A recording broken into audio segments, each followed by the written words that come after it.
Once, there was a beggar who made his home at a bustling city train station. Each day, he managed to fill his stomach by asking the rushing passengers for spare change. One afternoon, his eyes landed on a tall man in a well-tailored suit. The beggar thought, "He looks like he's doing well for himself. Perhaps he'll be generous." So he hurried over. The man stopped and looked at him, not unkindly. "You're always asking for something," he observed.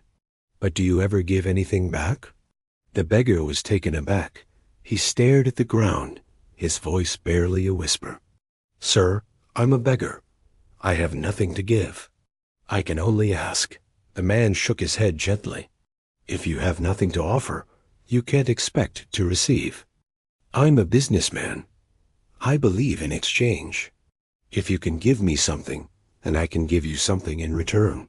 With those words, he stepped onto his train and was gone. The beggar stood frozen, the man's question ringing in his ears. It settled deep within him, he thought. Maybe the reason I get so little is because I never offer anything back.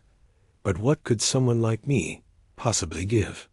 He wrestled with the idea for a long time, until finally he made a choice. From that day on, he would not only ask, he would also give.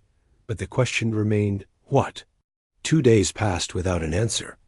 On the third day, as he sat near the station, he noticed a few hardy flowers pushing through the cracks by the tracks. A simple, beautiful idea bloomed in his mind. Why not give a flower to the people who help me? A genuine smile touched his lips for the first time in years. That very day, he gathered a small bunch of flowers and returned to his spot. When someone dropped a coin into his cup, he would hand them a flower. People were surprised, and then they smiled. They accepted his small gift, and often they gave him a little more in return. This became his new routine. He would collect flowers every morning and offer them in exchange for alms. He noticed something incredible. When he had flowers to give, people gave freely. But on the rare days the flowers ran out, the coins stopped too. One day, he saw the same tall man stepping off a train. The beggar rushed over, a bright smile on his face. "Sir, today I have something to give you. Please accept this flower in exchange for your help." The tall man's face broke into a warm smile, and he handed over some money. The beggar proudly gave him the best flower from his bunch. "Now, sir, I'm a businessman, just like you." The man nodded, his eyes sincere. "Yes," he said, "today you truly are."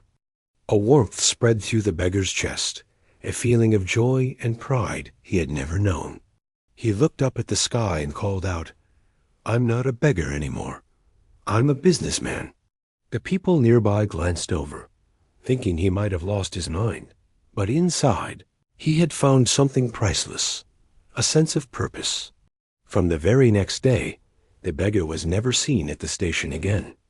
6 months later, in that same station, 2 men in suits crossed paths while boarding a train. They exchanged polite nods. One of them turned to the other. "Do you remember me?" The taller man looked at him, puzzled. "I'm sorry. I don't believe we've met." The first man smiled softly. "Oh, we have. Twice. The first time, I was a lost and hopeless beggar. The second time, I sold you a flower. And today, I'm traveling for my flower business." Recognition dawned in the tall man's eyes, widening in surprise. "Of course," he said, a smile spreading across his face. "You were that man at the station. What happened after our last meeting?" With quiet pride, the former beggar explained, "You once told me that we only truly receive when we give. I decided to live by that. I started selling flowers right here, and people loved them. They were simple, but they made people happy. And that happiness, it built my business." The 2 men smiled at each other as the train began to move, settling into a conversation about life, business, and the quiet power of giving. The moral of the story is that we receive when we give. The beggar didn't change his life by a stroke of luck, but by changing his own thinking. If we see ourselves as small and powerless, we will remain that way. But if we choose to see ourselves as capable, valuable, and deserving, we open the door for success to follow. Because every great change begins in the mind. If you found this interesting, then subscribe for more.